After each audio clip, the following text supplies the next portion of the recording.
Assalamualaikum dan selamat sejahtera murid-murid sekalian. Apa khabar semua?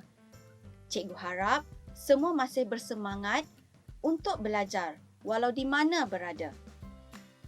Hari ini, pelajar semua akan bersama dengan Cikgu Hafilah untuk belajar satu topik yang sangat menarik, iaitu topik bumi. Murid-murid, dalam topik bumi, kita akan mempelajari dua sumber asas kehidupan, iaitu air dan udara. Bagi subtopik yang pertama hari ini, mari kita sama-sama pelajari berkaitan sumber air.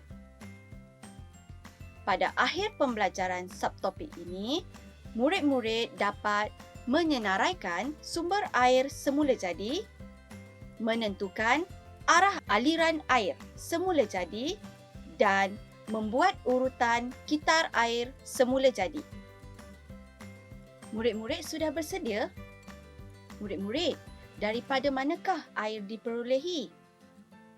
Dan apakah sumber air semula jadi yang terdapat di bumi kita? Mari kita lihat satu persatu. Baiklah. Berikut merupakan sumber air semula jadi yang terdapat di bumi kita. Hujan, tasik, laut, mata air dan sungai. Jom kita lihat perinciannya. Hujan merupakan titisan air daripada awan yang turun ke muka bumi.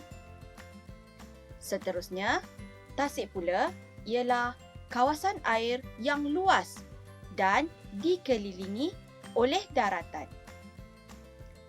Manakala laut merupakan bahagian air masin yang besar pada permukaan bumi. Murid-murid, sumber air semula jadi boleh juga diperolehi dari bawah tanah. Air di bawah tanah yang keluar ke permukaan bumi dikenali sebagai mata air. Daripada mana pula datangnya sungai ya? Sungai ialah aliran air yang terbentuk dari hujan yang turun ke bumi. Macam mana murid-murid? Boleh ingat tak sumber air semula jadi? Mari cikgu nak uji. Paparan berikut menunjukkan beberapa sumber air. Boleh murid-murid kenal pasti sumber air semula jadi?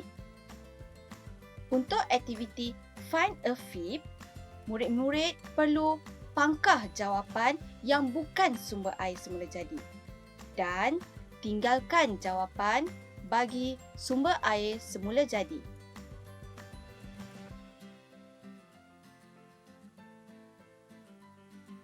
Mari kita semak bersama jawapan murid-murid semua. Ya, air paip, air tapisan, air sirap bukan sumber air semula jadi. Tahniah cikgu ucapkan pada murid-murid yang berjaya menjawab dengan betul. Murid-murid, jom kita pelajari pula aliran air. Lihat gambar yang dipaparkan. Dari manakah air mengalir? Dari atas atau dari bawah? Mari kita belajar. Untuk mengetahui arah aliran air, cikgu nak berkongsi satu uji kaji mudah yang murid-murid boleh lakukan di rumah. Alat dan bahan yang diperlukan ialah pewarna makanan, bikar dan dulang. Murid-murid boleh menggunakan cawan untuk menggantikan bikar. Langkah pertama, masukkan 6 titis pewarna makanan ke dalam 250 ml air dan kacau. Langkah kedua, tuangkan air berwarna ke dalam dulang kecil. Seterusnya, langkah ketiga, letakkan dulang yang berisi air berwarna di atas meja. Dan langkah terakhir, tinggikan satu bahagian hujung dulang. Di sini, cikgu kongsikan satu video ringkas yang cikgu buat untuk menunjukkan arah aliran air. Dalam video ini, murid-murid boleh lihat air mengalir turun ke bawah.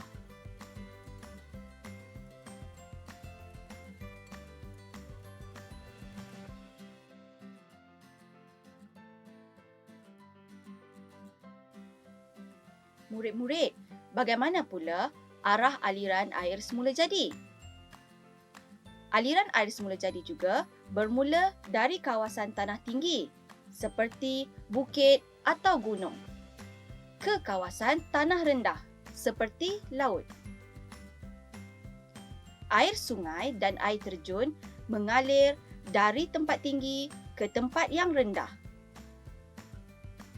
Kemudian, air sungai ini akan mengalir ke laut. Ringkasnya, air semula jadi mengalir dari air terjun ke laut.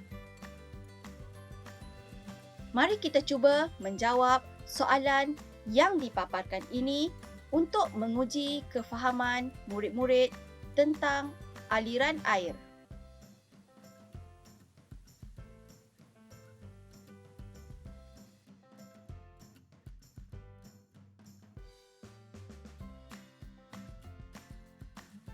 Semua murid sudah ada jawapan? Mari kita semak sama-sama.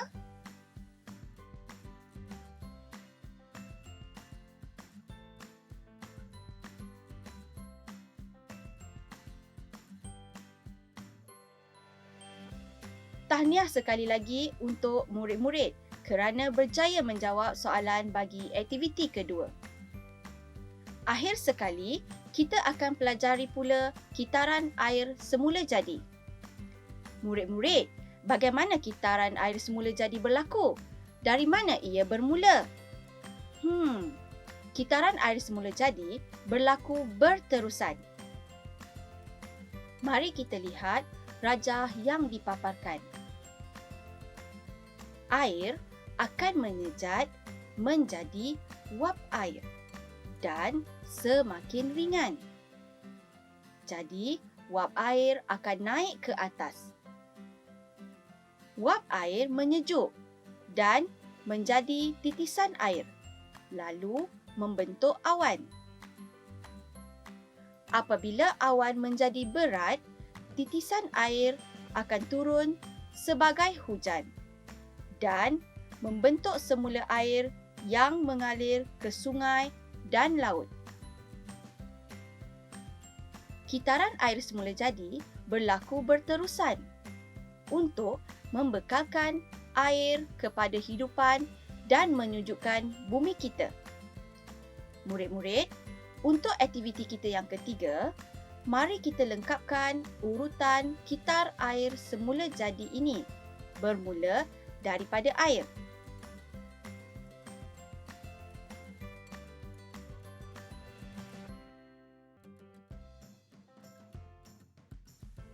Macam mana murid-murid? Sudah selesai lengkapkan kitar air semula jadi? Mari kita semak jawapan bersama-sama. Air akan menjadi wap air. Wap air pula akan membentuk awan. Apabila awan menjadi berat, ia akan turun semula sebagai hujan dan membentuk semula air. Baiklah murid-murid, sebelum cikgu teruskan ke subtopik yang kedua, mari kita semak semula objektif kita bagi subtopik pertama. Murid dapat menyenaraikan sumber air semula jadi iaitu hujan, tasik, laut, mata air dan sungai. Murid juga dapat menentukan arah aliran air semula jadi iaitu dari tempat tinggi ke tempat rendah. Dan murid dapat membuat urutan kitar air semula jadi iaitu ianya merupakan proses yang berterusan dari air, uap air, awan, hujan dan kembali ke air. Murid-murid masih bersemangat bersama cikgu? Kita akan teruskan dengan subtopik yang kedua, iaitu udara. Jadi, apa pula yang kita akan pelajari tentang udara? Di akhir pembelajaran, cikgu harap murid-murid semua dapat menyatakan kandungan udara dengan betul. Memerihal udara yang bergerak serta mengenal pasti keperluan udara kepada benda hidup dengan betul. Murid-murid, bolehkah kita melihat udara? Bolehkah kita sentuh udara? Ya, udara tidak kelihatan dan tidak dapat disentuh. Tetapi, udara berada di sekeliling kita. Murid-murid tahu apa yang terkandung dalam udara? Udara terdiri daripada beberapa jenis gas seperti oksigen, karbon dioksida dan gas-gas lain. Apa pula kaitannya oksigen dan karbon dioksida untuk benda hidup? Mari kita lihat video yang cikgu sediakan terlebih dahulu. Dalam video ini, kelihatan seorang kanak-kanak sedang bernafas. Kanak-kanak ini menarik nafas dan menghembuskan nafasnya. Burung ini juga kelihatan sedang bernafas. Tumbuhan membesar di kawasan yang lapang. Apa kaitan ketiga-tiga aktiviti ini dengan udara? Apa pula hubungannya dengan gas-gas yang terkandung dalam udara? Mari kita lihat contoh yang cikgu sediakan.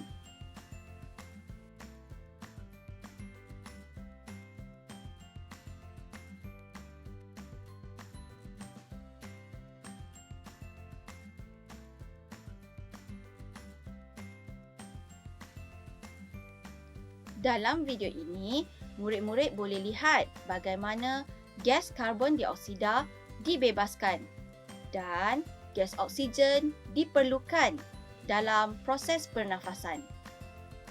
Semasa menarik nafas, oksigen diperlukan dan seterusnya karbon dioksida dibebaskan ketika menghembuskan nafas. Bukan sahaja manusia, malahan semua benda hidup menjalani proses pernafasan yang sama, di mana dalam proses pernafasan benda hidup, oksigen diperlukan dan karbon dioksida dibebaskan. Bukan sahaja hidupan di permukaan bumi, bahkan hidupan di bawah tanah juga bernafas, seperti cacing dan ulat. Hidupan ini juga memerlukan oksigen dan membebaskan karbon dioksida ketika bernafas. Bagaimana pula haiwan di dalam air? Murid-murid, ikan, udang, ketam, rumpai laut serta semua hidupan yang tinggal di dalam air juga bernafas. Murid-murid, di awal pembelajaran, cikgu ada menyatakan tentang udara berada di sekeliling kita. Namun, ianya tidak kelihatan. Walaupun begitu, kita dapat merasai udara yang bergerak. Udara yang bergerak dikenali sebagai angin. Murid-murid, apakah kesan angin kepada kehidupan kita? Adakah kesan angin membantu kehidupan manusia? Di sini, cikgu ada sediakan beberapa contoh tentang kesan angin kepada kehidupan manusia. Angin membantu menerbangkan layang-layang. Layang-layang ditiup angin supaya dapat terbang lebih tinggi. Ini kincir angin. Kincir angin ini berputar disebabkan oleh angin.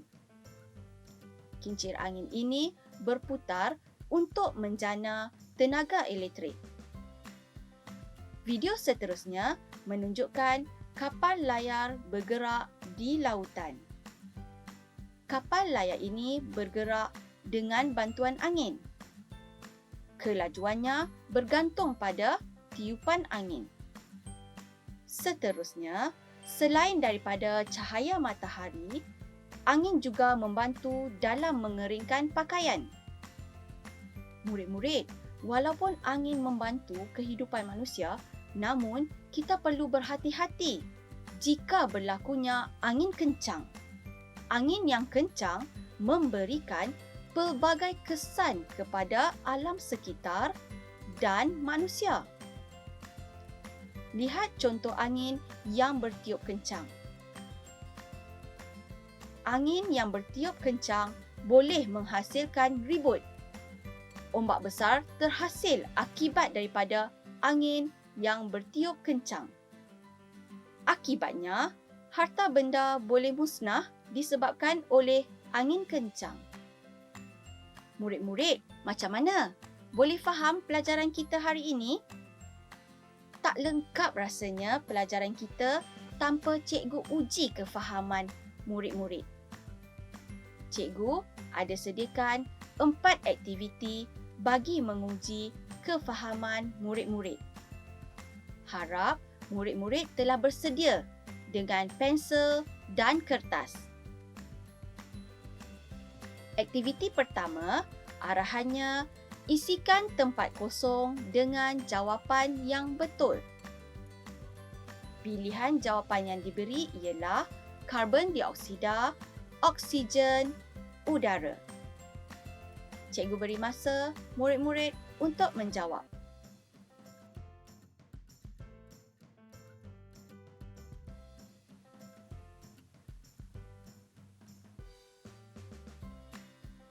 Macam mana murid-murid? Mudah? Mari kita semak sama-sama. Soalan pertama, udara terdiri daripada beberapa jenis gas. Soalan kedua, manusia, tumbuhan dan haiwan memerlukan oksigen untuk bernafas. Soalan ketiga, gas karbon dioksida dibebaskan semasa benda hidup menghembuskan nafas. Kita teruskan dengan aktiviti kedua. Arahan, isikan tempat kosong dengan jawapan yang betul. Perihalkan situasi berikut berdasarkan gambar. Sebagai contoh, gambar pertama, pokok sedang bergoyang. Jadi, jawapan untuk gambar pertama ialah pokok bergoyang. Murid-murid boleh cuba menjawab. Kita akan semak jawapan bersama-sama.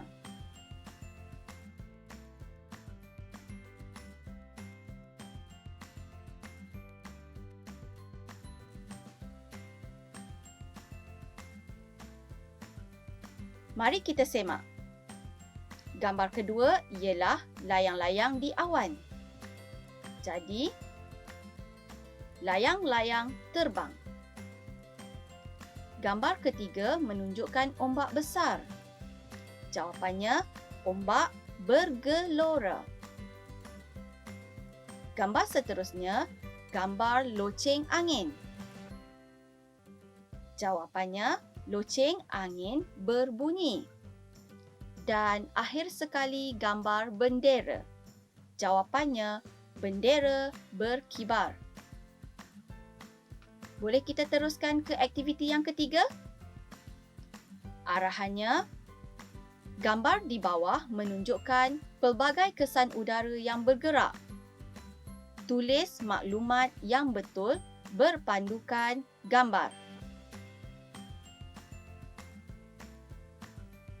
Bagi soalan pertama, kelihatan seorang lelaki di hadapan sebuah kipas yang bergerak. Apakah kesan udara kepada lelaki ini? Ya, jawapannya ialah menyejukkan badan. Gambar seterusnya, sebuah kapal layar di lautan.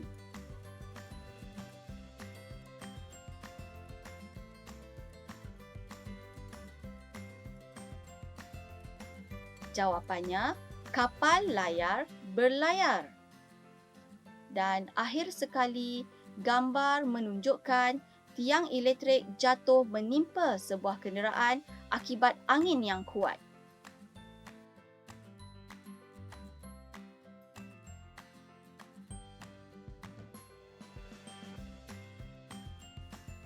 Jawapannya, harta benda musnah. Murid-murid, kita teruskan dengan aktiviti kita yang keempat. Cikgu bacakan arahannya. Bagaimanakah udara yang bergerak memberikan kesan kepada kehidupan kita? Soalan pertama, udara yang bergerak menyebabkan lantai lebih cepat, tempat kosong, selepas dimop. Apakah jawapan yang sesuai bagi soalan tersebut? Basah atau kering?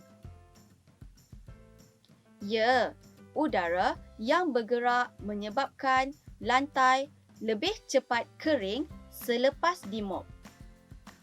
Seterusnya, udara yang digerakkan menyebabkan kincir angin, tempat kosong, untuk menjana tenaga elektrik. Apakah jawapan yang sesuai? Tidak berputar atau berputar? Ingat semula video-video yang cikgu kongsikan sebelum ini. Murid-murid sudah ada jawapan? Ya, udara yang digerakkan menyebabkan kincir angin berputar untuk menjana tenaga elektrik. Soalan ketiga, gambar menunjukkan orang sedang membakar sate. Bara api akan tempat kosong apabila dikipas. Pilih jawapan antara menyala atau padam. Apa yang berlaku pada bara api tersebut? Ya, bara api akan menyala apabila dikipas. Dan soalan yang terakhir, biji benih bunga dandelion boleh diterbangkan atau dileraikan apabila udara bergerak. Kelihatan dalam gambar, biji benihnya bebas ke udara. Jadi, apakah jawapan yang sesuai? Ya, biji benih bunga dandelion boleh diterbangkan apabila udara bergerak. Untuk pelajaran berkaitan udara, murid dapat menyatakan kandungan udara dengan betul, iaitu udara terdiri daripada beberapa jenis gas seperti oksigen, karbon dioksida dan gas-gas lain. Memerihal udara yang bergerak dengan betul. Udara yang bergerak dikenali sebagai angin.